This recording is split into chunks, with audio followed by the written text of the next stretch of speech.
Good morning, सत श्री अकाल, नमस्कार, आदाब। मैं आज आपका डॉक्टर अंकित आपसे बात करूंगा उस गुड न्यूज़ के बारे में जो डायबिटीज़ के पेशेंट्स के लिए, शुगर के पेशेंट्स के लिए सच में एक बहुत बड़ी खुशखबरी है। और स्पेशली जो लोग इंसुलिन लेते हैं, जो लोगों को मेडिकेशंस में बहुत सारे सॉल्ट्स देने पड़ते हैं, क्योंकि डायबिटीज़ देखा जाए तो एक तरह से एक प्रोग्रेसिव डिजीज़ है। शुगर की बीमारी जैसे जैसे शुगर पुरानी होती है, दवाइयों का रेजिस्टेंस होता है, दवाइयों की ज़्यादा रिक्वायरमेंट पड़ने लगती है। सब पेशेंट्स में नहीं, लेकिन काफ़ी पेशेंट्स में दवाइयों की डोज बढ़ानी पड़ती है और कभी-कभी पेशेंट्स इंसुलिन पे आ जाते हैं। और इंसुलिन ज़्यादातर पेशेंट्स अवॉइड करते हैं या उसमें आनाकानी करने की कोशिश करते हैं, जबकि इंसुलिन एक बेस्ट ट्रीटमेंट है। मैं इसके बारे में पहले भी बात कर चुका हूँ, लेकिन कुछ उसके भी नुकसान है कि हाइपोग्लाइसीमिया का रिस्क रहता है, पेशेंट को अलर्ट रहना पड़ता है और सबसे बड़ा जो पेशेंट के लिए ट्रॉमा होता है वो होता है कि उनको बार बार इंजेक्शन लगाना पड़ता है अगर रेगुलर रैपिड इंसुलिन आप ले रहे हैं। ऑल्दो आजकल लॉन्ग एक्टिंग इंसुलिन भी आ गए हैं जो एक बार देके काम चल जाता है, लेकिन जो रैपिड इंसुलिन ले रहे हैं, रेगुलर इंसुलिन ले रहे हैं, जिनकी दिन में 3-4 बार डोज लगानी पड़ती है, तो 3-4 बार इंजेक्टेबल फॉर्म में लेने से कतराते हैं। तो एक्चुअली होता क्या है, डायबिटीज के पेशेंट्स में कैसे कहानी चलती है, कौन सा वो नया ड्रग है या ये कौन ड्रग तो पुराना है, लेकिन क्या तरीका है कि अब इंसुलिन लेने के लिए भी आपको सुई चुभाने की या इंजेक्शन लगाने की आवश्यकता नहीं है। तो क्या ये सच में शुगर के मरीजों के लिए खुशखबरी है या नहीं, आप ही सोचिए। मैं बस अभी गया और अभी आया आपके सामने कि शुगर की बीमारी में इंसुलिन लेना है और अब इंजेक्शन लगाने की ज़रूरत नहीं। क्या वो प्रिपरेशन आई है, इसके बारे में बात करते हैं। बस आप बने रहिए, मैं अभी गया और अभी आया।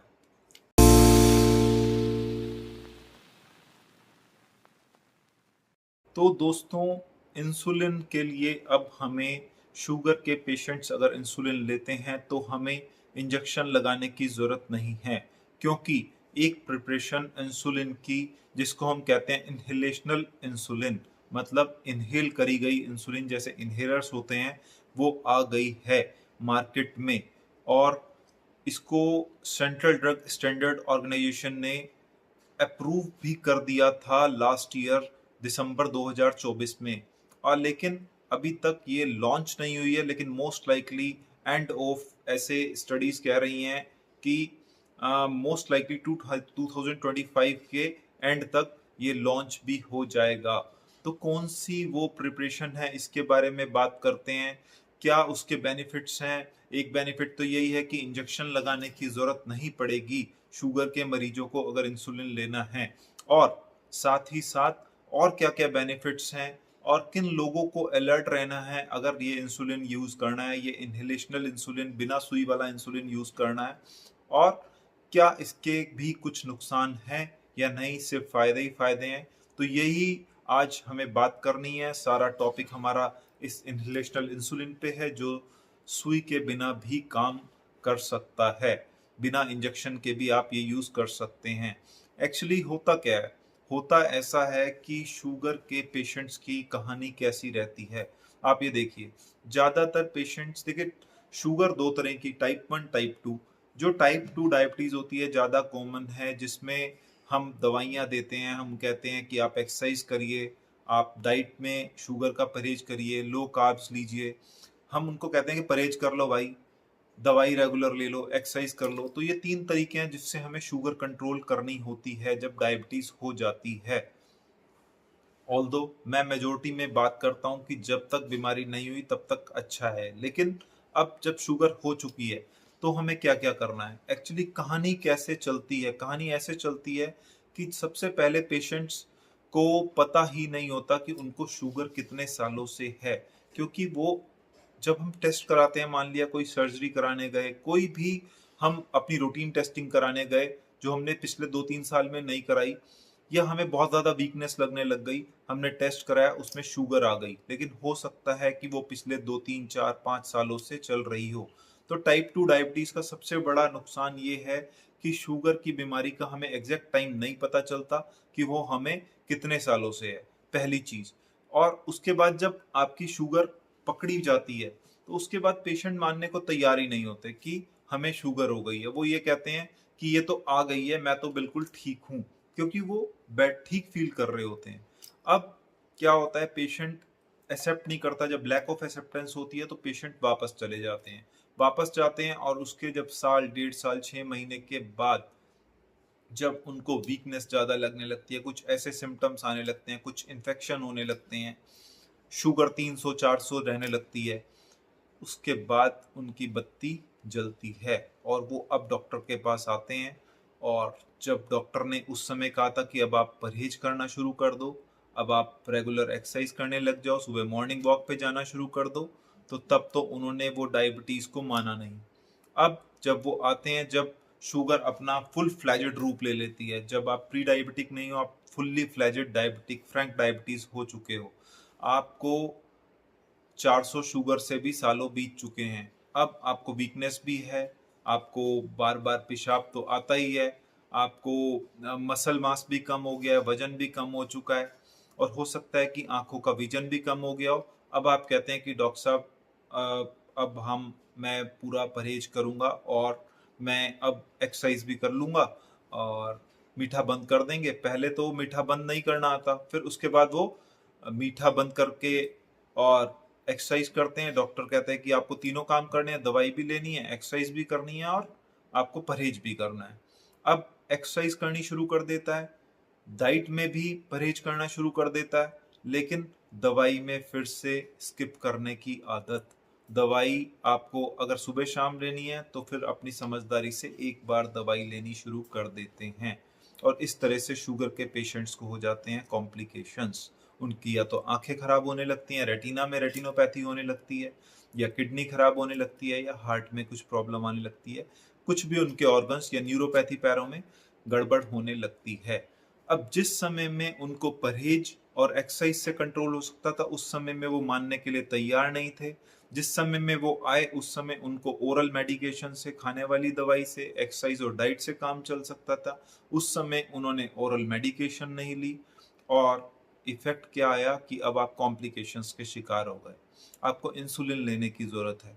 जब इंसुलिन लेने की जरूरत है तो उस समय में पेशेंट कहता है कि अब मेरे को डॉक्टर साहब आपसे खाने की दवाई दे दो, किसी भी डोज में दे दो, मैं रेगुलर ले लूंगा, नहीं छोड़ेंगे, क्योंकि अब उसको कॉम्प्लिकेशन हो चुके हैं। तो इंसुलिन, अब उस समय में इंसुलिन की जरूरत थी, लेकिन अब वो खाने की दवाई पे है, तो एक स्टेप पीछे चलता है पेशेंट। तो जब अब उस समय में वो, उसकी क्या प्रॉब्लम, पहले प्रॉब्लम ये थी कि खाने की दवाई की आदत लग जाएगी।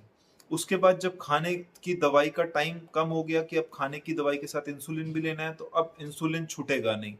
तो बहुत ऐसी इस प्रॉब्लम के कारण, जो इनजेन्युइन प्रॉब्लम है पेशेंट की, उसके कारण वो कॉम्प्लिकेशंस के शिकार हो जाते हैं। खैर, तो ये तो हुआ किस तरह से शुगर की बीमारी के पेशेंट्स, किस तरह से उनकी लाइफ चलती है। तो हमें एक तो टाइमली शुगर का ट्रीटमेंट स्टार्ट करना है। हमें एक्सेप्ट करना है अगर डायबिटीज हो गई है कि हमें शुगर की बीमारी हो चुकी है।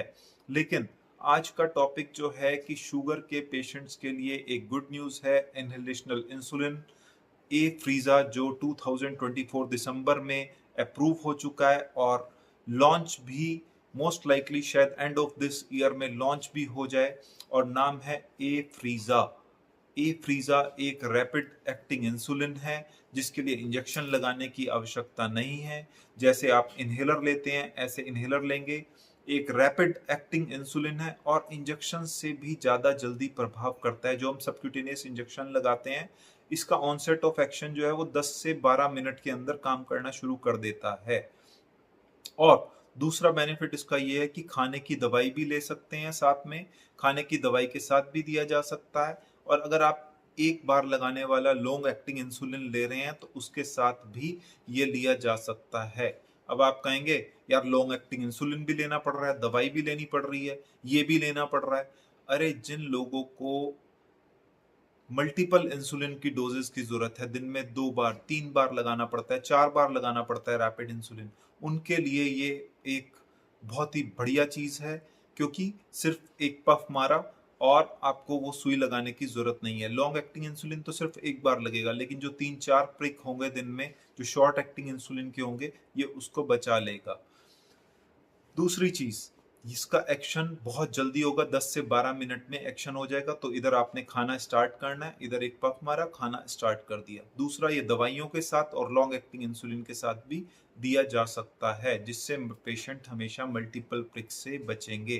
तो सिप्ला ने ये लॉन्च करना है और सब स्टडीज हो चुकी हैं। हमारी जो ड्रग ऑर्गेनाइजेशन है उसने अप्रूव कर दिया था, जैसे मैंने बताया।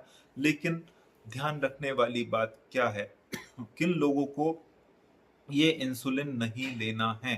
अगर किसी को लंग की बीमारी है, किसी को फेफड़े की बीमारी है, सीओपीडी है, अस्थमा है, किसी को लंग की सर्जरी के लिए जाना है, किसी को कोई अगर स्मोक करता है, स्मोकर्स को, तो इन लोगों को इस इनहेलेशनल इंसुलिन से बचना है। ये लोग अवॉइड करेंगे, इन लोगों को नहीं लेना।